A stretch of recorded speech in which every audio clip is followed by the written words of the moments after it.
मंत्री रघुपति ने कहा, हिंदुत्व संगठन तमिलनाडु में किसी तरह की अशांति फैलाने की पूरी कोशिश कर रहे हैं। कार्तिकई दीपम तमिल देवता मुरुगन का त्योहार है। यह सिर्फ हिंदुओं का त्योहार नहीं है, हिंदुत्व का इसमें कोई रोल नहीं है।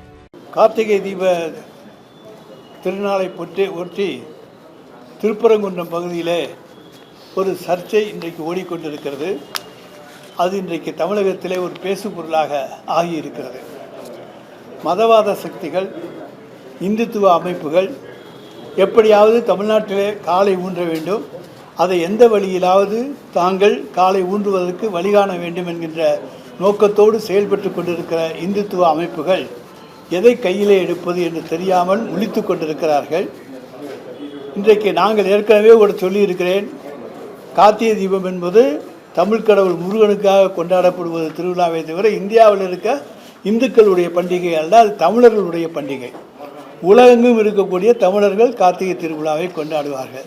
இதில் இந்துத்துவாவுக்கு எந்த வேலையுமே கிடையாது. ஆனால் இப்பொழுது திடீரென்று திருப்பரங்குன்றத்திலே கார்த்திகை தீபத்தை ஒட்டி ஒரு பிரச்சனையை கிளப்பியிருக்கிறார்கள். நீதிமன்றத்தை அணுகி அங்கே ஒரு உத்தரவை வாங்கியிருக்கிறார்கள்.